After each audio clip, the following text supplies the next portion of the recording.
Day once more again. Welcome back to Beyond the Mask by Mama Pinky.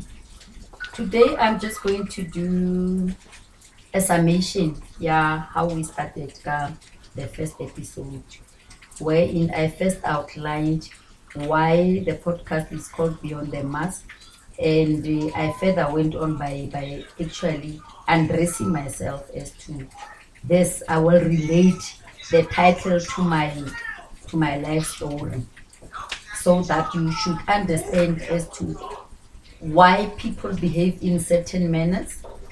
It's because of where they come from, and where they come from, how it affects their life. Now, we are going to look at the four things that I spoke to in the first episode. I spoke about me being rejected from the womb by both my parents, and how it affected me in terms of my character. I became a very shy person. I had a very, very low self-esteem. I couldn't believe that I'm a beautiful person because of what happened to me in the womb. What is painful that is that it followed me in my, it's not infancy, when I was about 6 years, 7 years. I remember there was a time when I fell ill. I was about 6 to 7. I fell ill, Kante. When I look at it now, it was leprosy. My whole skin was falling off. And when my whole skin was falling off, I also I nearly went blind. I couldn't walk. I couldn't do anything. All that I could do was to sleep. So my throat was red because I don't know what that disease was called. I look at it now. I see that rejection itself, it's a poison. It will affect you from spirit. It will affect you spiritually as well as physically, because the doctors will term it that way. But when I look at it as a mature person now, I realize that my soul was so filthy because of the poor taking from her mom, only pregnancy, from the absence of my father. You see, if you look at these things, they will definitely create something that is called a disease that needs medical attention, which temporarily helped me then, but it didn't take away the pain. Now, rejection affected me by attracting a lot of illnesses, because my soul, not my flesh. Now, this rejection kind of insecure. And as I became an adult, because I still hadn't dealt with it, it affected my interpersonal relationships with others. I was a very rude person. Ask my relatives, those that are watching me, I have had most of them, especially my closest. And I was construed to be very rude, disrespectful, only to find that it is me who says, nobody will ever treat me the way you did treat me when I was in the womb, as well as when I was a baby. I believe my subconscious mind was responding to it will never happen again. And the world, instead of trying to understand me for why Pinky Ali so, they actually gave me names. I understand. That is how most of us, we are getting these names.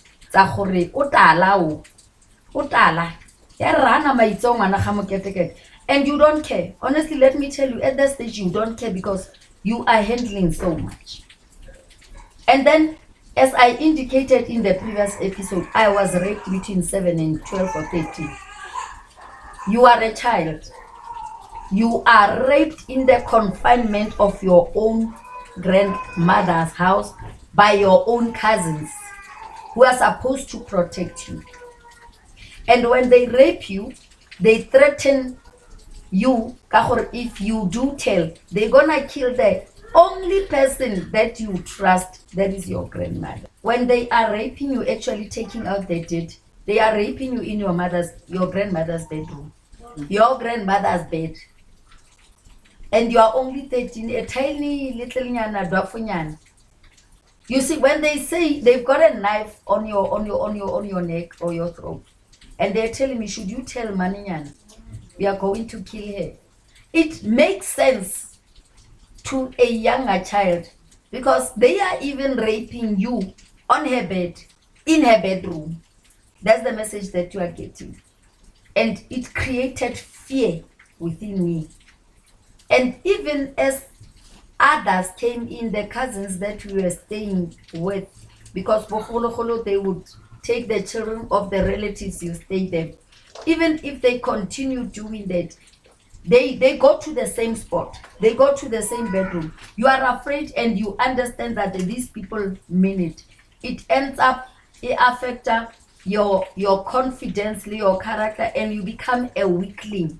And when you go to school, you are being bullied, you being a weakling. So the effect of rape, that's how they affected the child in me. How they affected a woman who, a teenager in me. It makes me sleep around. And in the family, they call you names that was a fail. They don't understand that you feel so dirty that you just don't care. Even you can even sleep with the dog. They don't get it. You don't even feel it when a boyfriend is sleeping with you. You do not even have feelings. You do not have claims. You're doing it because everyone is doing it. But honestly, to you, it doesn't matter. Whether they could be 10, you don't care. Because you feel defiled.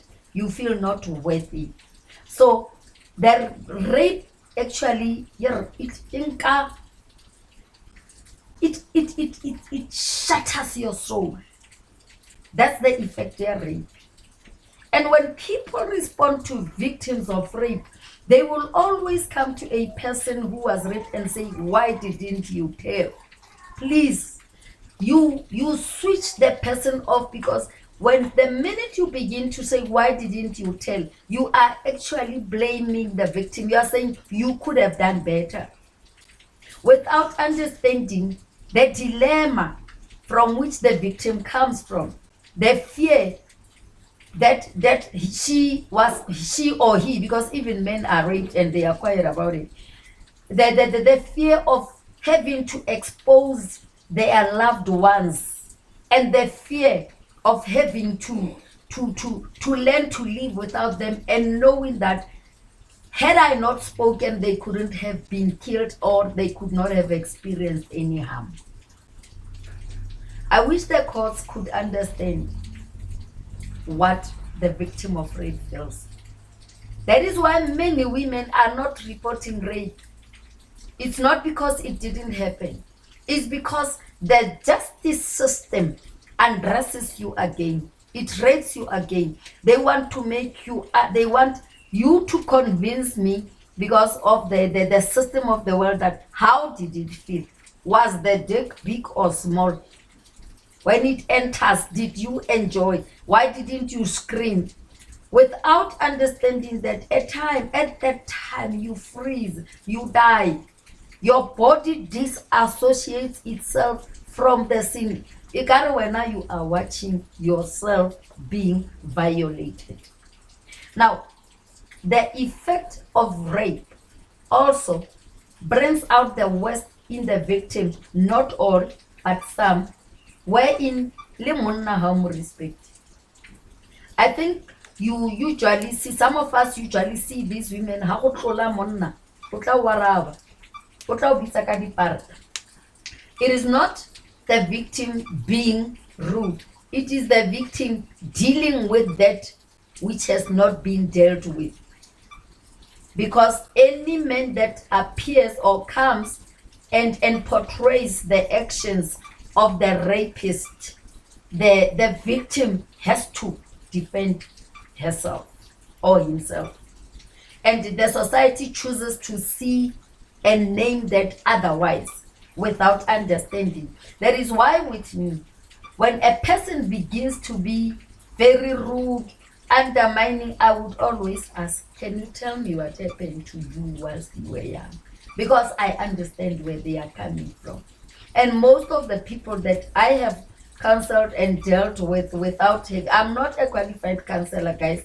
It's only my truth that is giving me the power and the experience to help others.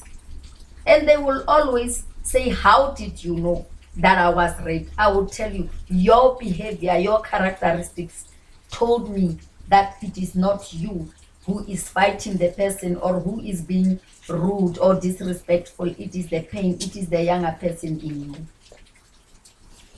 And we are going to talk about, I mentioned that I was divorced, married for a short time, and got divorced.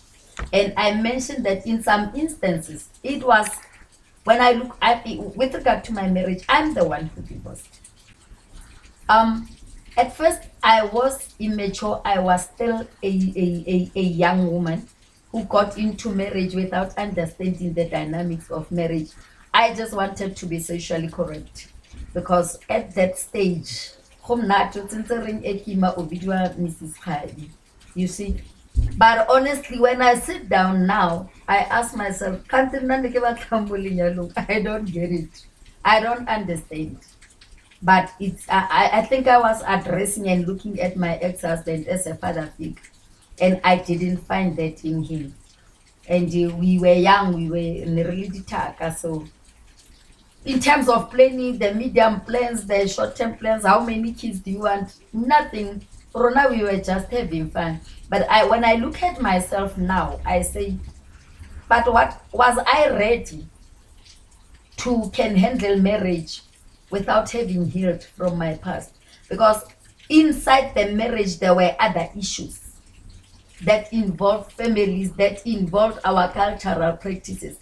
But had I healed first, my soul healed from the rapes, from whatever that I experienced, and got it aligned with my mind, and maybe had looked for teachings which rona then ono onyalwa o sa bolelo, as long as go isitswe lekwalo gore go a nyalwa ke hilelele mogolokwane wa le.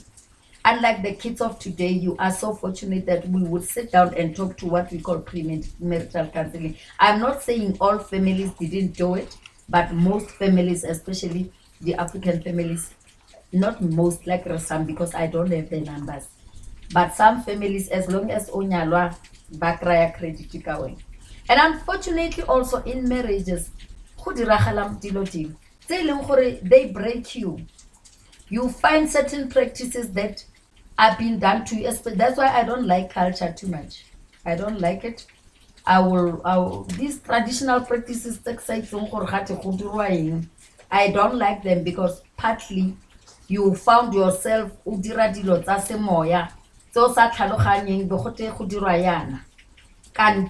are being initiated into something else. I'm gonna pass that one. Or you are being initiated. I want to say to young married couples, before you marry somebody, we must both disclose what are our cultural practices.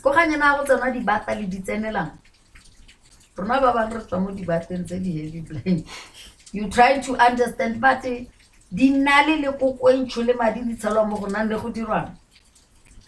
you trying to blame your ex.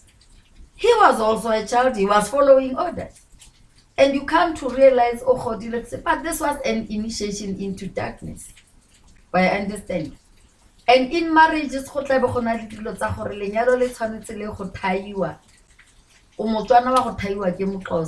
see dibana go phila. Rona batswana re batho ba thapelo, nna ke a tsewa ke isiwa kae kae ka go tlhabiwa ka go phatsiwa. We don't do that as Tswanans. So it's important that why I'm mentioning this one here, the rituals, is that it affects your aura. You have been initiated into something else by virtue of marriage, whether ulintate, whether ulimme, and that tends to affect even your life, your life holistically. You have brought in certain spirits. o bo wa go rwala a motho o mongwe go ga bone le wa motho o le tsamayang go go yene gore o rwele di-spirit tse dintsi. It becomes a hassle when you try to move towards your purpose and be fruitful le gore o tshele sentle, because the Lord prospers everyone. He's the one who gives us the power to create wealth, but he will not. God doesn't work in a defiled area. Now, God is even unable to bless that marriage because we will call him by the lips, but in terms of the rituals that we are doing, they are not in line with his word and his convictions. Now, I realized later in my walk of life that some of the rituals also impacted and affected my life negatively. Now, remember, I'm now dealing with how many spirits? Rejection is the one of rape, is the one of the boyfriends that are different. You see, you look at this life, it is so, I'm like, spider. You try to move, but you can't move because this one catches you, this one catches you. And we thank God for the wisdom that God had to isolate one and say, let me teach you. Sit down. You are where you are because of these things that you call culture, these things that you call lifestyle. As Mudimo, I need you before you could flourish and excel in your purpose or in your gifting. You need to cleanse. So most of us, like some of the people that are very, very gifted, highly gifted, that are intelligent, that are well read, doctorate, the system, those are useless people. And we laugh at them and say, we're not just book nonsense. The poor person is fighting with a lot of things. It needs servants of God, gifted people that will be able to identify that this person is a host, editing, and this person needs help. But that is why I don't agree. I was telling one pastor, a friend of mine who passed on, may his soul rest in peace. We were passing this guy in my West, and I said, until God gives me the wisdom to deliver my Western, I will never rest until you understand what makes him Hopelayana, because he's a beautiful soul who's very intelligent, that guy. But he's been made to pick up every day failures about mates. And I was telling him, every day deliverance mo batho ba ba pereng di sutu ba ba sekolo ntse re out mare re feta ntate ma Western mo tseleng going to church, aren't we hypocrites? That's why he said, yo, unshapi. So most of our life's problems doesn't start from where we are at that stage. It starts kwa foundation. And as we come and unpack these foundations as well as the end root, you able to pick up, but this is where I went wrong. You don't even need a spiritualist. You just need wisdom and go to God and say, Mujimaka, I repent. Because most of the things that happen in our lives, we need to repent. It has got nothing to do with the church. But your thinking, your mind, to say, there are certain places that I used to go to. But these places, when I go there, honestly, did it make sense? No, it didn't make sense. You see, so you need to repent and say, I will never do it. You see, because it's all about you coming here to fulfill a certain purpose, to fulfill a certain calling. If you are not aware of these things, you will have a struggle. There will be negative impact and effect in your life. We just closed. How rejection affected me, the rape affected me with regard to relationships, divorce, how it affected me. It affected me. That one affected me because I lost so much. I lost 2 houses. I lost 4 cars. I lost my ex-husband. I lost my furniture. I lost my self-worth. Ofedile, you are a joke. Everybody say, how Kopanalona, what happened? strife happened. Umuketa ukananyana. When you come to this age of wisdom, you realize that this was again rejection and attracting also negative spirits. And when I look at myself now, where I am, I realize now that I couldn't have been where I am without having aligned. Alignment, I'm saying, we are made into three: the mind, the soul, and the spirit. The spirit is the one that is struggling to get us into the right order. But the Spirit of God will not rest well in the mind that is so okay, that is messed up. The mind that is good, you don't know what you believe in. Are you steadfast in this one? When your mind is overloaded with a lot of fears. Yeah, that's the word that I wanted. Until you unpack your mind from the fears of what you've been taught by the world, you will not be aligned. Because when your mind is clean, it will automatically cleanse your emotions. When your emotions are cleaned, bitterness, anger, grudges, competition, negative competition. Now what does it do? It controls your will to do the right thing. When all these things are cleansed and aligned, obviously a willed person would only want to do that which would want it to be done to them. You wouldn't want to sabotage MTV production when your will is clean, when your will is right, when your emotions are in line, when your mind is clean. But when you get another production company, for instance, in your case, that comes and becomes in competition with you, you already assess the people that are in that production company to say, yeah, we need to assist them. It's not about money, because there's a lot of people that want to tell their stories in this time. So why would they fight you? So it's not about them, but it's about the filth that is in the mind, the body, and their wills. Their wills are misdirected. They will do things because in Kuma there's MTV in gain. So without excelling and mastering that which you are called for.